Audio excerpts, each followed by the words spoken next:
Mr. Schwartz, quite a day here at the Democratic National Convention. What were your thoughts when the revelations came to light about the emails and apparently the DNC keeping its thumb on the scale for the Hillary Clinton campaign? You know, I'm somebody that is hard to convince that skullduggery is at play in politics.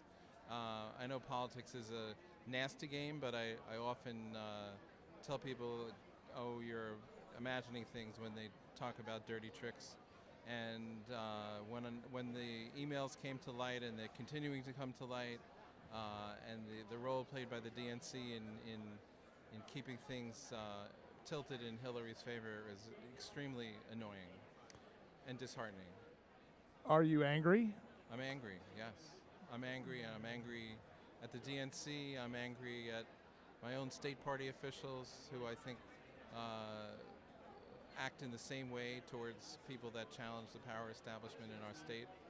And that doesn't mean I'm going to boo Hillary, but I certainly, if Debbie Wasserman Schultz appears on that stage, she'll hear it from me.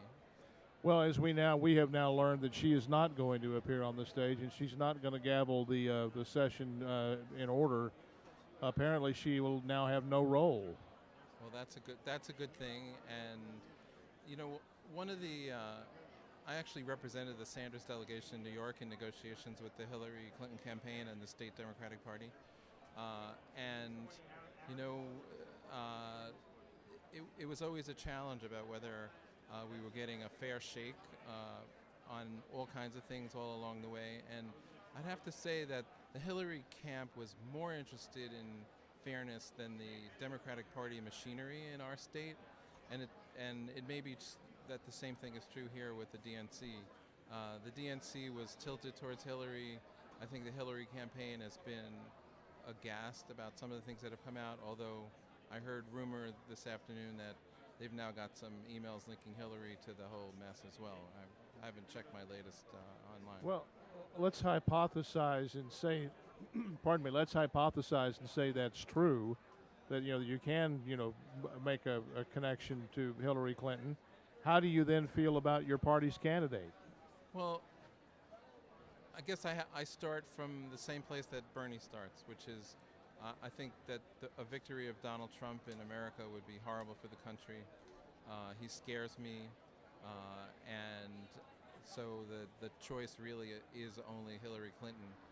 For those of us who don't want somebody who doesn't believe in the Constitution of the United States and who uses racist and xenophobic scare tactics in order to win an election.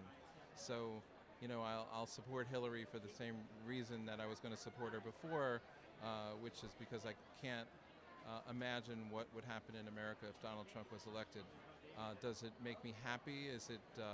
I went to the 2008 convention when Barack Obama was nominated, and it was a joyous occasion. It was really a joyous occasion. There was no dissent. There was total happiness. I felt like I was at an amazing historic event, and this, even though Hillary is going to be the first woman, I feel like it's very tainted and doesn't quite have that same, beautiful mark in history that the Obama convention had in 2008.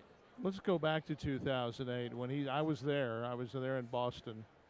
No, it was in 2004. Denver. I mean, but I was there in 2004 when he gave the keynote that set up 2008. Right. And he said, "There's no black America. There's no white America. There is only the United States of America." Do you feel as if that ideal has been achieved and had been advanced on his watch? Do not.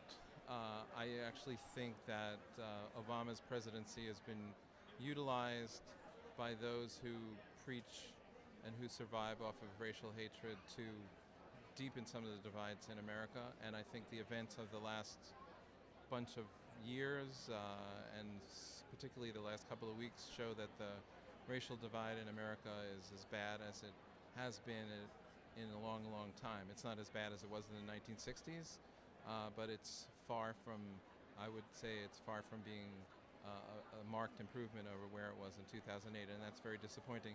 And I think if you listen to what Obama says, he's disappointed as well. Superdelegates. How do you feel about superdelegates? I think superdelegates are horror. People campaign.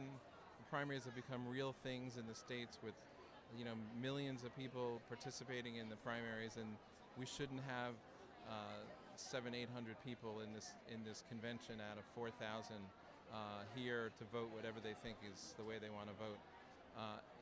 To some degree, I can see if it's senators and congressmen who are already elected to office by the same people who are voting.